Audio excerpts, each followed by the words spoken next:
Bonjour à tous et bienvenue sur Crypto Flash, la chaîne de l'actualité crypto. Aujourd'hui, nous allons parler de la hausse des taux directeurs de la Fed. On va parler d'une banque centrale qui soutient un projet crypto. Je vais aussi vous parler de Binance, de Bitcoin sur Ethereum et de plein d'autres choses. Tous les jours, je vous fais la synthèse des meilleures actualités crypto du jour. N'hésitez pas à vous abonner. Hier, j'ai fait une vidéo un peu spéciale et je vous remercie de l'accueil que vous avez fait. J'avais hésité en fait honnêtement à la publier, mais vu que c'était un sujet qui me passionnait et qui avait quand même un lien avec les cryptos, je vous ai publié tout ça. Alors, on va parler du cours des crypto-monnaies, c'est en légère hausse aujourd'hui, pas grand chose, pas de gros mouvements, et on va passer du coup tout de suite aux actus avec la hausse des taux directeurs de la Fed. C'était hier, on vient d'atteindre un plus haut historique de 22 ans, c'est une hausse de 0,25%, c'est ce qui était attendu par le marché, je vous avais prévenu qu'il n'y avait pas de surprise, du coup effectivement pas de surprise et pas de mouvement vraiment au niveau du marché à ce niveau-là. Alors, la prochaine hausse, c'est quand? La prochaine hausse ou la prochaine annonce en tout cas de la Fed, ça devrait être dans 55 jours. Et là, le marché s'attend à une stabilisation. Ni hausse ni baisse, 76% des gens s'attendent à une stabilisation et 24% à une hausse. Donc espérons une stabilisation et plus tard une baisse parce que ça va vraiment créer les conditions favorables à une reprise du bull run si c'est bon, on se remet à avoir des taux directeurs vraiment faibles. Je voulais maintenant vous parler de la banque centrale italienne qui soutient un projet où Polygon est impliqué, il y a Fireblocks aussi. C'est un projet pour faire des choses, tester la tokenisation, la finance décentralisée et aider les institutionnels à appréhender tout ça.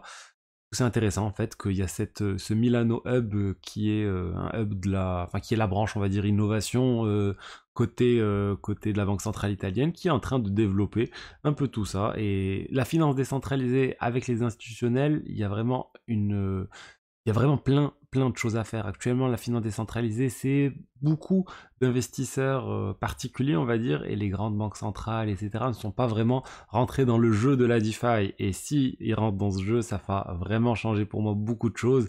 Il y a des milliards, même beaucoup plus que des milliards, on parle de trillions. Bref, il y a plein de choses, plein d'argent qui pourrait débarquer sur ce secteur.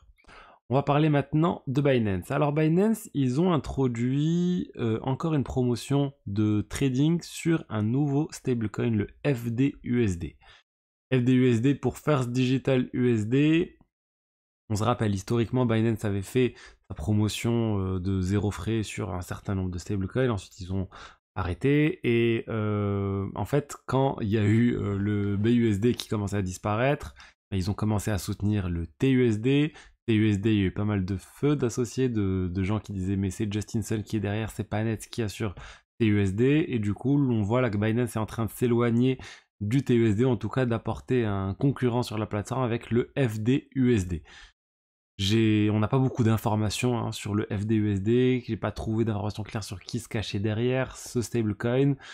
Mais bon, disons que moi, de ce que j'ai vu, de ce que ma compréhension et ma conviction, c'est que quand Binance met en avant un stablecoin, c'est qu'il doit avoir un intérêt quelque part à mettre cette promotion de 0%. Donc est-ce que c'est FDUSD qui paye Binance? Est-ce que Binance a une part des bénéfices associés à FDUSD? Ça, on n'en sait rien. Et on va rester sur Binance avec Binance qui vient en fait de retirer sa demande de licence en Allemagne. Ils avaient fait cette demande il y a un certain temps, il y a eu a priori en fait le régulateur a dit à Binance qu'il n'allait pas leur donner la licence, c'est après Reuters avait l'information le mois dernier, et là Binance vient de retirer tout ça en disant ben, on va réanalyser les choses. Je pense qu'avec Mika ils veulent se concentrer plutôt sur ça maintenant, pour arriver avec une vision globale de la licence en Europe. Ils sont déjà enregistrés en France, ils ont aussi des licences dans d'autres pays, mais ils se retirent aussi de plus en plus de pays Binance. Donc je pense qu'ils veulent plus de clarté réglementaire et Mika va apporter tout ça. Je voulais vous parler maintenant de Bitcoin sur le réseau Ethereum. Ça nous vient de BadgerDAO. BadgerDAO, ils viennent de proposer un projet, il y a le Purple Paper qui est sorti, mais bon, c'est comme un white paper. Globalement, ce qu'ils proposent, c'est un fork de Liquidity, donc ça ressemble beaucoup à Liquidity pour ceux qui connaissent. Liquidity, c'est un stablecoin adossé, c'est basé sur de l'Ether et ça représente $1, un LUSD. Là, BadgerDAO, ils vont sortir le EBTC, donc en fait, c'est un sorte de stablecoin, un Bitcoin, on va dire, c'est plus un EBTC va représenter un Bitcoin. mais le collatéral associé derrière, ça va être en fait des Ethers stakés, le STET. Donc là, c'est intéressant parce que c'est une technologie qui a été initialement pensée pour des stablecoins basés sur le dollar, et là, ils sont en train de l'adapter pour des produits synthétiques basés sur le Bitcoin. C'est intéressant, enfin, mais c'est tout l'objectif de Badger, BadgerDAO. Leur objectif, c'est un peu de ramener le Bitcoin sur Ethereum, sur la finance décentralisée, pour faire des choses autour du Bitcoin. Donc c'est plutôt intéressant. Maintenant, on va voir si ça va marcher. Ça va être... De toute façon, le produit n'est pas encore lancé. De ce que je vois, c'est encore, on va dire, ils sont en train de publier tout ça. Il y a eu un audit de sécurité. C'est un grand nom qui a fait l'audit de sécurité. Trust, pour ceux qui connaissent. Donc ça devrait bientôt sortir et peut-être une bonne nouvelle pour BadgerDAO parce qu'il y aura une partie des revenus du rendement qui sera pour le protocole. On va parler maintenant de KuCoin. KuCoin, alors il y a eu Wu Blockchain qui a publié une information comme quoi KuCoin allait licencier 30% de ses employés. Wu Blockchain, c'est un journaliste chinois généralement bien informé. C'est lui qui avait dès le début dit que derrière l'exchange Huobi, il y avait Justin Sun. Et il a pas mal de sources. Et là, en fait, KuCoin a dit non, on va pas faire on va dire, de licenciement massif. Mais en effet, tous les 6 mois, on fait des évaluations de performance et du coup, là, on va licencier certaines personnes suite à ces évaluations, mais ils ne donnent pas de pourcentage. Est-ce que c'est 10%, est-ce que c'est 20% ou autre? On n'en a absolument aucune idée. Alors, est-ce que c'est grave ou pas grave? Ça montre quand même une santé financière de KuCoin qui n'est pas au top.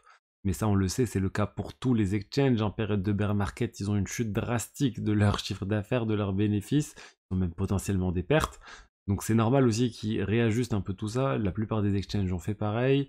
Il y a eu l'information sur Binance aussi il n'y a pas longtemps qui faisait la même chose. On a eu Coinbase, bref, tous les exchanges ont fait quelque chose de similaire et ça permet en fait en période de bear market de réduire ses frais pour mieux se préparer au prochain bull market. Et pour finir, des nouvelles de notre cher SBF, et finalement il ne va pas être poursuivi pour l'aspect de financement de campagne illicite, on va dire. Il avait donné de l'argent à plein de politiques, des dizaines de millions de dollars. Il était poursuivi pour ça et finalement il ne va pas l'être. A priori suite à des obligations entre les États-Unis et les Bahamas sur un certain nombre de choses. Ça ne veut pas dire qu'il va pas être poursuivi pour le reste de ses actions.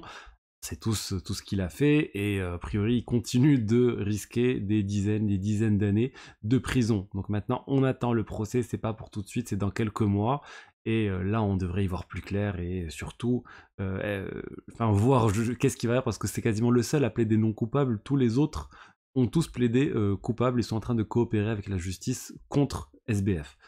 Donc ça va être très compliqué pour lui. Donc voilà ce que j'avais à vous dire aujourd'hui sur les diverses actualités du jour crypto. J'espère que le contenu vous a plu. Si c'est le cas, n'hésitez pas à liker, à commenter, à vous abonner. Et je vous dis à demain pour la suite. Au revoir.